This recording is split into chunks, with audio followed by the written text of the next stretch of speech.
A week before my wedding, my future in-laws took my fiancé on a family trip. He came back acting distant and said, "I think we should take a break." I smiled, handed him a file and said, "That's funny, because I just got some information on that trip." When he read it, he looked at his parents in pure rage. "I was supposed to get married last month. Everything was planned. Then you booked. Dress ready. Guests invited, cake ordered. We spent months putting it together. The whole thing was happening in Savannah, Georgia, where we live. I thought everything was fine.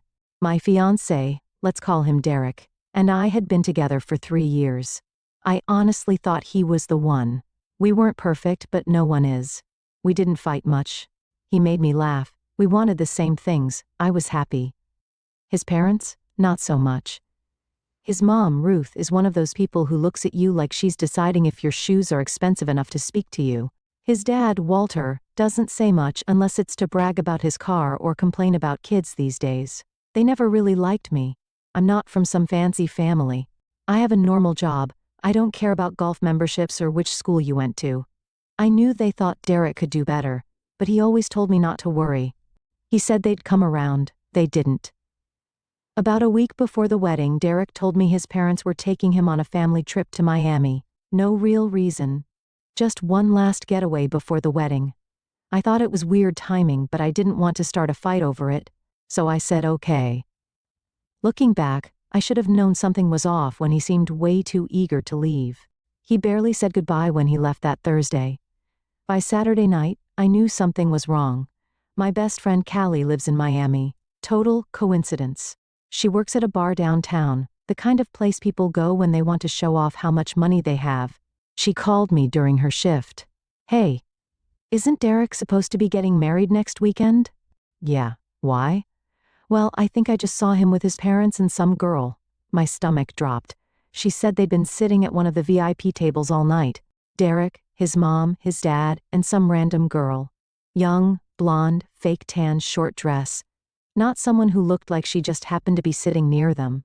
Callie said Ruth and Walter were all over this girl, laughing with her, asking her questions. Derek wasn't exactly pushing her away either. That's when it hit me. They didn't just want to get away before the wedding. They wanted Derek to meet someone else, and they were doing it right before I was supposed to marry him. I don't remember much after that call. I sat on my couch in silence for a long time, then I got mad, really mad. And when I get mad, I get focused. Sunday morning, I started making calls. Found a private investigator in Miami who specialized in relationship issues. Paid extra to have him follow Derek and his family until they left. By Monday afternoon, I had the first batch of photos. Tuesday, I had video. Wednesday, I had a full report. Restaurants, hotel bar, poolside, shopping, another dinner. Every single event, Derek was next to that girl, holding doors, laughing at her jokes, sitting close. His parents? Encouraging it. There was even a photo of Ruth and Walter walking ahead of them, holding hands like some proud parents, while Derek and this girl lagged behind, whispering to each other. I didn't tell anyone. Not yet. I just waited. Derek got back late Sunday night. Monday morning he came over. I acted normal. Made coffee. Asked how the trip was. He was quiet, jumpy. Wouldn't look me in the eye. Then he said it. "I think we should take a break." I stared at him. A break. 6 days before the wedding. I didn't ask why. I didn't ask what changed. I just smiled, reached over to the table, grabbed the folder with the photos and the report, and slid it across to him. "That's funny," I said, "because I just got some information on that trip." He opened it. At first he looked confused, then his face went white. I watched him flip through the pictures over and over, like maybe if he looked at them long enough, they'd change. They didn't. And that's when the front door opened. Walter and Ruth walked in like they owned the place. Ruth was carrying a planner. Walter was on his phone. "Hope we're not too early," Ruth said. "We have a lot to go over, Todd." Then she saw Derek's face and the folder, and me sitting there with my coffee, watching all of it. Nobody spoke. For a full minute, it was dead silent. Then Derek finally found his voice. "What the hell is this?" He wasn't asking me. He was looking at Ruth and Walter. Walter pretended he didn't hear. Ruth tried to laugh. "Oh, come on, don't be dramatic." Derek looked back at the folder, then at me. How did you get these? I shrugged. Doesn't matter. You and your parents can figure out what to do next. I'm done. That's where it sits right now. No final decision yet. Wedding's obviously off for now. I haven't even told most of my friends or family. I'm still trying to figure out what to do next. But watching Derek realize his own parents tried to swap me out for someone else. 5 days before we were supposed to say our vows. Let's just say it was the first good moment I'd had in days. The silence after I said I was done hung in the air like a thick fog. Ruth set her planner down on the counter, like we were still going to sit down and talk about flowers or seeding charts. Let's not overreact, she said, all smooth and fake like I was being difficult on purpose. These pictures don't mean anything. We just wanted Derek to meet some new people. That's normal. I looked at Derek. He was still staring at the folder like he was trying to read the words through the pictures. New people? I repeated, louder than I meant to. A week before our wedding? You thought that was normal? Walter finally looked up from his phone. Don't make a scene, he said without even blinking. We were thinking long term. We didn't want Derek tied down if there might be better options. I swear I felt the air leave my lungs. Better options. Derek didn't say a word. He just kept flipping through the folder like the outcome might change if he checked again. His face was red now. Embarrassed? Angry? I couldn't tell. Maybe both. You let them do this, I said to him. You went along with it. He finally looked up. It wasn't like that. What was it like? I asked. You thought maybe you'd test drive someone new while your fiancé stayed home finishing the guest list? He rubbed his forehead like I was the problem. I just wanted to keep the peace. That's when I laughed. It wasn't even on purpose. It just came out loud and sharp. Keep the peace? I said. You could have just told me you didn't want to get married. Instead, you flew to Miami to see if someone better came along. Ruth sat down on the couch like she owned the place. This is getting ridiculous. We didn't tell you because we knew how you'd react. Emotional. Over the top. Look at yourself. I don't even know what came over me, but I picked up the folder, pulled out one of the photos of Derek and the girl, Madison according to the report, and held it up in Ruth's face. This is ridiculous, I said. You brought her on a trip with your son and tried to replace me. How do you not hear yourself? Walter stood up and straightened his jacket like he was about to leave a board meeting. You should calm down. This doesn't need to get messy. It was right then that something inside me shifted. Oh, it's already messy, I said. And it's about to get worse. I didn't even mean to say it. It just slipped out. But the second I did, I realized I wasn't bluffing. I still had the rest of the PI's report sitting on my email. A whole lot more than what I printed. Receipts, room charges, flight changes. I even had a video of Ruth and Madison sitting at the hotel bar while Ruth told her, word for word, once this little wedding blows over, you and Derek will have all the time in the world. I hadn't shown Derek that part yet, or anyone else. But now I was thinking maybe I should. Derek ran a hand through his hair.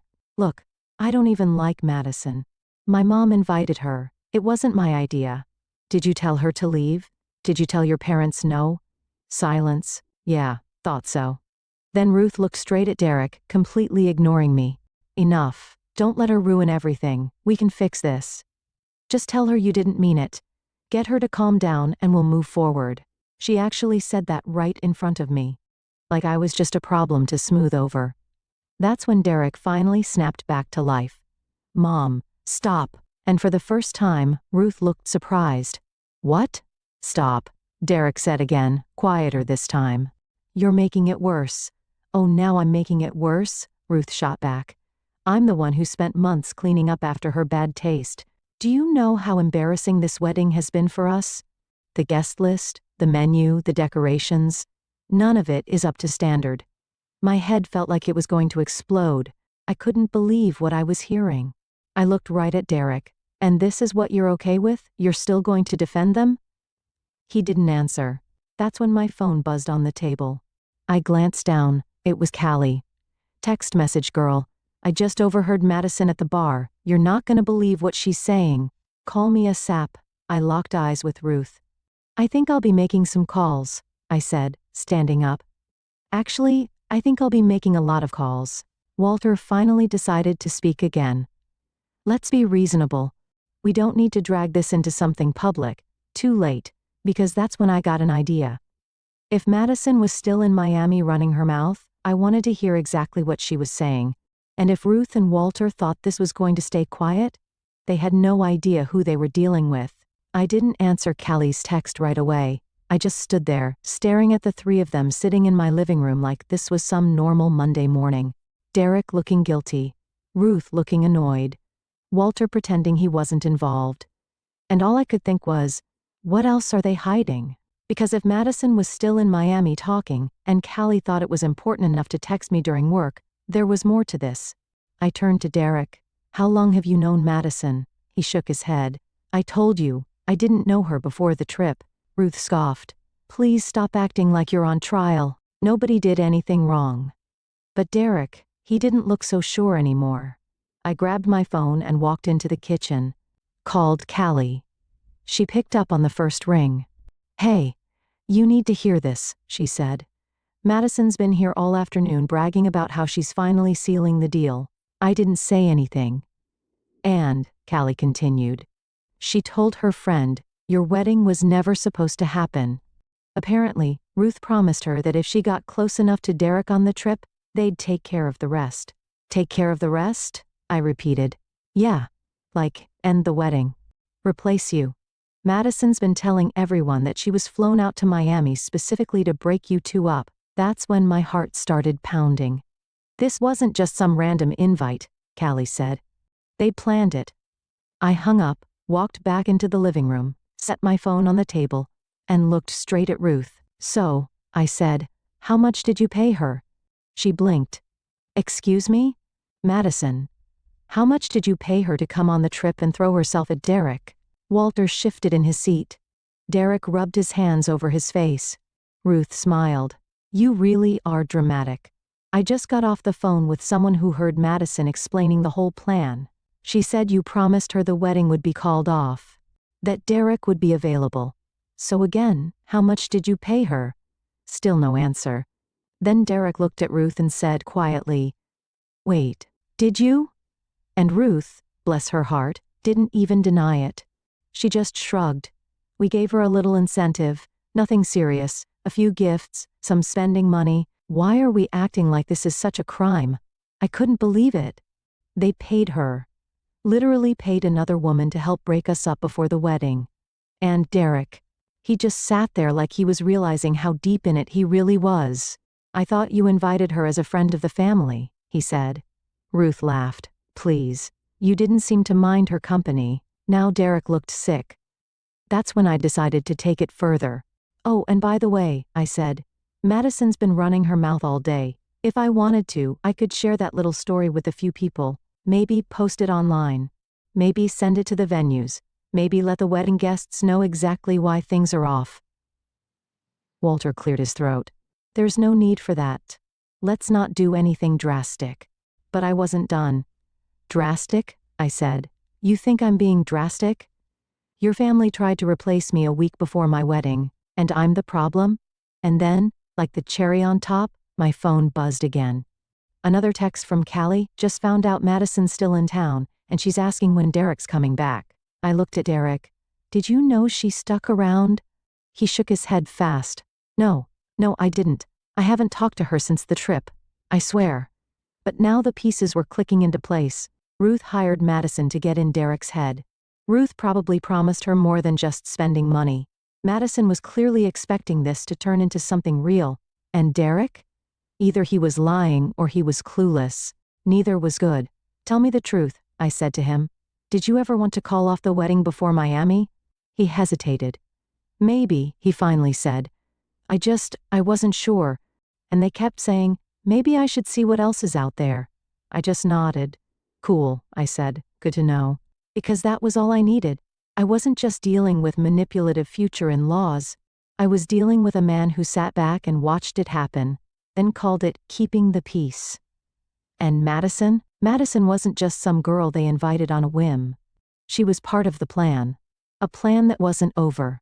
Because if she was still in town waiting for Derek to come crawling back, Ruth's little swap wasn't finished yet. But here's the thing, neither am I, and now I have all the proof. And now they know I know. And now I'm thinking it's time they finally get what they deserve. I didn't sleep that night. I stayed up just replaying everything over and over. The trip, Madison, the lies, the fact that Derek admitted he wasn't even sure he wanted to marry me before Miami. And now I knew why the whole trip felt off. It was never a family getaway, it was a setup.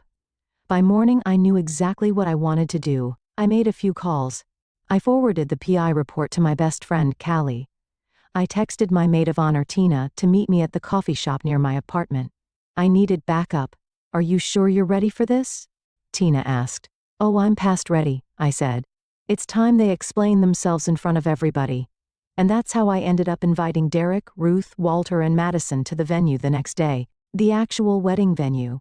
I told them we needed an urgent meeting about the ceremony. Ruth, of course, loved the idea of a last-minute rehearsal. She had no clue what was coming. By noon, everyone was there. The venue staff were setting up chairs for the real wedding, which was supposed to happen in a few days. It felt surreal watching them work while my entire relationship was about to explode. Madison showed up last, dressed like she thought she was the bride. Short white dress, heels, makeup like she was heading to a nightclub. When she walked in and saw me, she smirked. I didn't realize this was a group meeting, she said, loud enough for everyone to hear. Yeah, I said. Figured we'd clear the air. Everyone sat down at one of the big round tables meant for the reception. Derek looked exhausted. Walter looked bored. Ruth looked smug. Madison looked like she thought she'd already won. And me? I opened my laptop, connected to the venue's projector, and pulled up the photos from the PI report on the big screen behind me. First slide, Derek and Madison by the pool. Second slide, Ruth and Madison having drinks. Third slide, Madison kissing Derek on the cheek while Walter watched. Nobody spoke. Then I hit play on the video. The one where Ruth told Madison, word for word, once this little wedding blows over, you and Derek will have all the time in the world. The room was silent except for the sound of Ruth's own voice echoing off the walls. When it ended, I turned around. Anyone want to explain that? Ruth finally broke. Oh, grow up. You're making this into a scandal. Nothing happened. Derek didn't cheat. Madison is just a friend. A friend you paid, I said. We know. Madison told everyone at the bar in Miami. Half of South Beach knows the plan by now. Madison flipped her hair. Well, I wouldn't say half, but yeah, it wasn't exactly a secret. Your little wedding was never going to happen. Derek deserves someone who fits in, someone with class. She actually said that out loud. Tina, who had been quiet until now, let out the sarcastic laugh and muttered, Jesus Christ.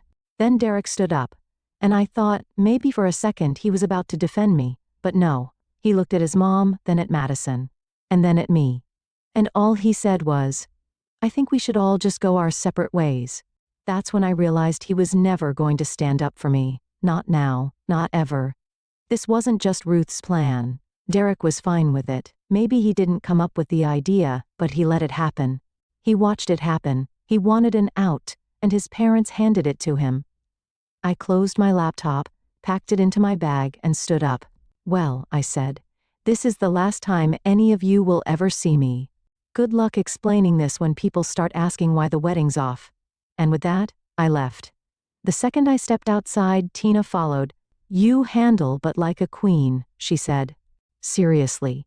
You should have slapped someone, but that was better. Callie called me about 10 minutes later. You are not going to believe this, she said. Madison's already posting Instagram stories acting like she just got engaged to Derek.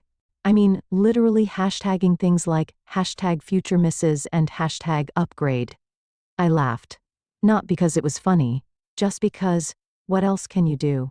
By the end of the day, word started getting around. People were texting me, asking why the wedding was suddenly canceled. Ruth tried to spin it as mutual differences, but it didn't stick for long. Madison couldn't keep her mouth shut. By the next week, everyone knew. And here's the fallout. Ruth and Walter lost a lot of friends over it. Turns out people don't like being part of a wedding where the groom's parents are caught trying to bribe another woman into replacing the bride. Derek stuck with Madison for about 3 weeks. She bailed as soon as she realized the social status she was promised wasn't real. No wedding, no fancy lifestyle, no cash.